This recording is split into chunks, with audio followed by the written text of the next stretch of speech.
وزارت چاندنی و دارستانان مزگینی دابو چند روزبر خودی حیوانان devlet de jibo her bezeke 25 lira pişkiri bide li medyata merdini jî bi sedan kes ew kesên ku xwedî heywananın li benda vê alîkariyê ku vê zivistanê pê derbas bikin.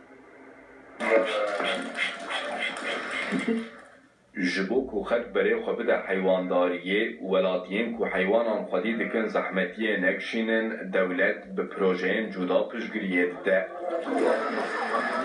Wezareta Çandinî û Daristanan herî dawiyê got, dewlet dê serê her bezekî 25 lîreyê bide heywandaran.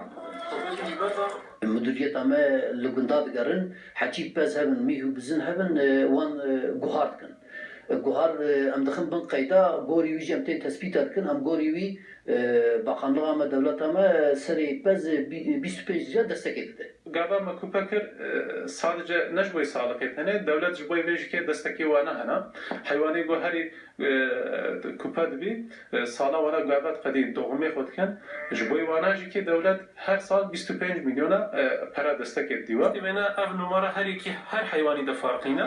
Li midyada Mêrdînê nêzî 500 heyvandar li bende vê alîkariyê ne.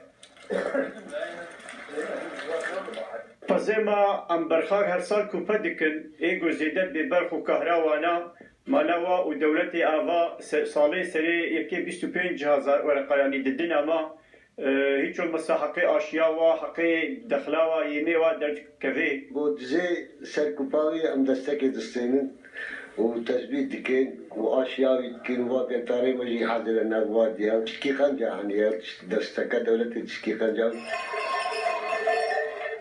Devlet dê bi giştî nêzî milyonek lîre piştgiriyê bide heywandarên midyatî. Ji bo ku alîkariyê bistînin jî şerdê dewletê ew e ku bez qeydkirî bin û guharên wan hebin. Kupe ji xwediyê xwaz em distek